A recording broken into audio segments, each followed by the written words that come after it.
श्री स्वामी समर्थ. ज्ञानाचा गर्व. आगगाडीचा प्रवास करीत असताना एका प्राध्यापकाला आपल्या शेजारी एक अडाणी शेतकरी बसला असल्याचं आढळून आलं. स्वतःच्या ज्ञानाची घमेंड बाळगणारा तो प्राध्यापक थोड्याच वेळात त्या अडाणी शेतकऱ्याची थट्टा करून आजूबाजूच्या बसलेल्या प्रवाशांची करमणूक करू लागला. थोडा वेळ ती थट्टा निमूटपणे सहन केल्यावर तो शेतकरी त्या प्राध्यापकाला म्हणाला, साहेब, काही झालं तरी तुम्ही ज्ञानी आणि मी अज्ञानी, तरीसुद्धा आपला गाडीतला वेळ चांगला जावा म्हणून आपण एकमेकांना कोडी घालूया. मी अडाणी व गरीब असल्याने कोडं सोडवण्यात जर मी हरलो तर मी तुम्हाला फक्त 5 रुपये द्यायचे आणि जर तुम्ही हरलात तर तुम्ही मात्र मला 25 रुपये द्यायचे आहे.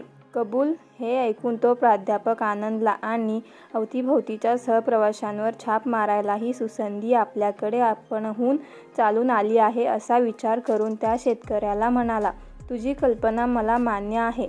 पहिलं कोडं तू मला घाल. शेतकऱ्याने विचारलं, ज्याला उडताना 3 पाय, चालताना 2 पाय आणि बसला असता फक्त 1 पाय असतो असा पक्षी कोणता? या कोड्याचे उत्तर देता न आल्यानं प्राध्यापक काहीसा ओशाळून म्हणाला, बाबा रे, मी हरलो. हे घे 25 रुपये आणि या कोड्याचं उत्तर तू मला सांग.